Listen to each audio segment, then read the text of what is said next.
Magandang araw mga kaibigan. Bigyan ko lang kayo ng update, yung ating fund drive para sa Brave 18 Marines. Kahapon nakapagpadala na tayo ng 125,000 at natanggap na nila, binigyan nila ako ng bank account name and number, nandun na, nagagamit na. Nagpapasalamat sila sa tulong ninyo. At nakakatuwa po, excuse me. Maraming nagpadala na hirap sa buhay dahil ang ipinadala 5 pesos, 10, 15, 20.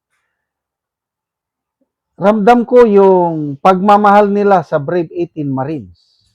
So kahit hirap na hirap nagpadala pa rin at naipon kaya nakapadala tayo ng 125,000. And tuloy-tuloy pa rin ang pagpapadala. As of now, meron na naman tayong naipon na 25,000. Okay, yung mga nagtatanong, paano sila makapadala? Ito po yung GCash number, 0966-265-8480. Ang pangalan is Ivan Henry. Ulitin ko, 0966-265-8480. Ivan, Echo as an Eagle. Victory Alpha November, Ivan Henry. Kung minsan may mga hindi nakakalusot, kailang ang iba naman nakakalusot. Kaya ulit-ulitin nyo lang magpadala. Okay, pag bigyan natin ng reaction, opinion, itong post ng ABS-CBN News.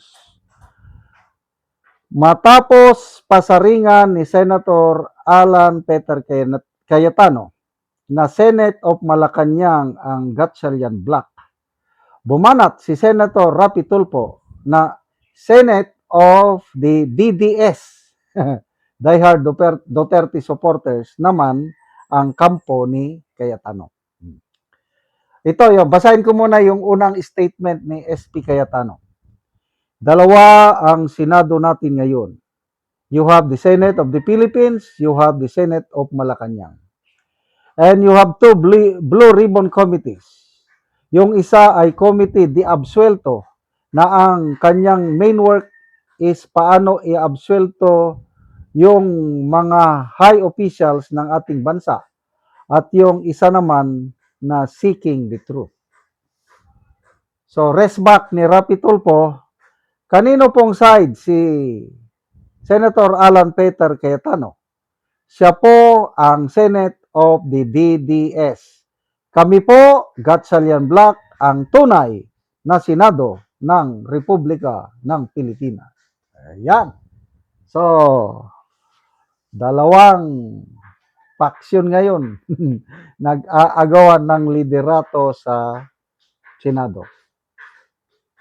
So, sino ang mananaig? Palagay ko kung sino ang mas maraming taumbayan na sumusuporta.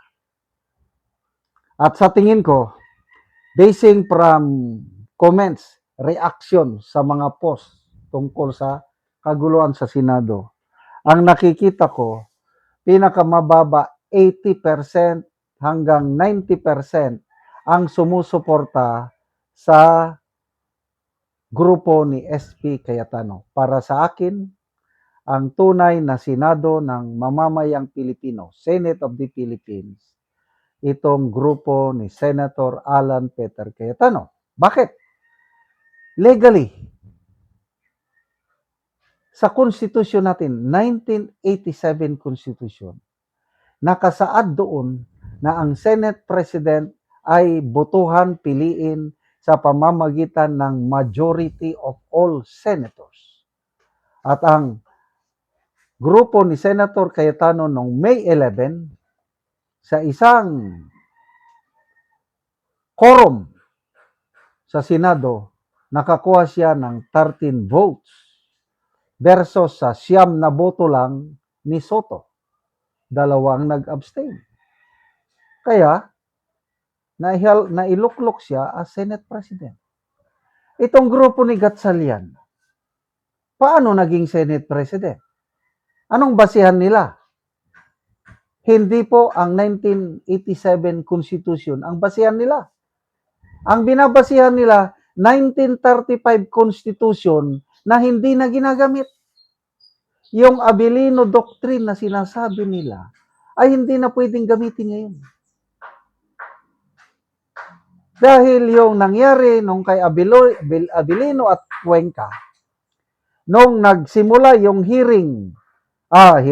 yung session noong February 21, 1949, ang nag-session na number of senators is 22, may quorum. Umalis lang yung 10, yung grupo ni Abilino, naiwan ang 12. At yun ang nag-elect ng bagong Senate President.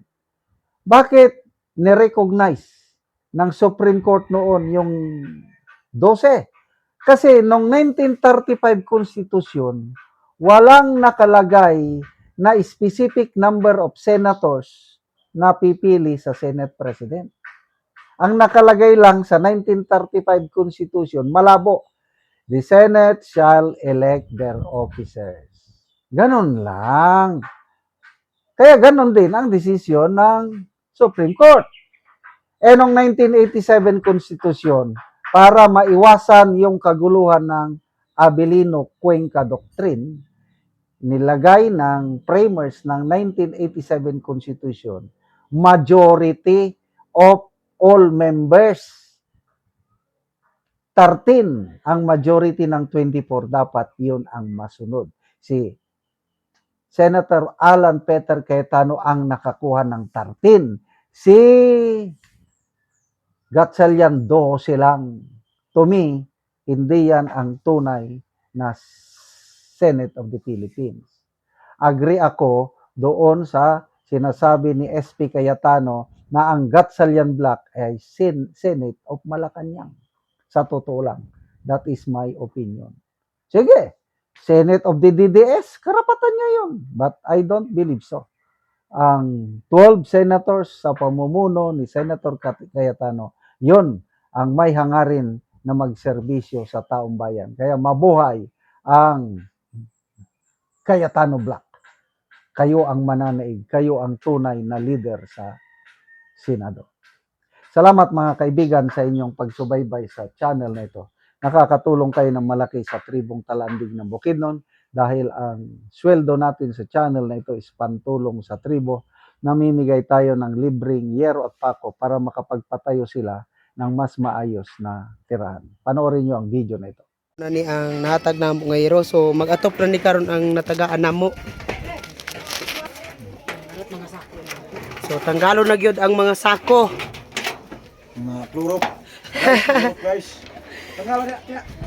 Tanggalo na gyud ang mga hero, lata na kayo. Tungod sa kadugayon na, so mga sako na lang gyud dayon ang gipang butang.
Og karon human na gyud og pag-atop, so maayo na gyud tan-awon, di nasama ganina nga mga sako ug mga yero nga daot. So karon maayo na gyud. Sa Ginoo nga, ang salamat sa nagtabang nga.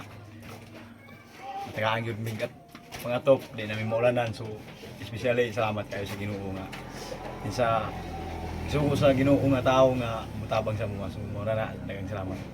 So salamat kaayo.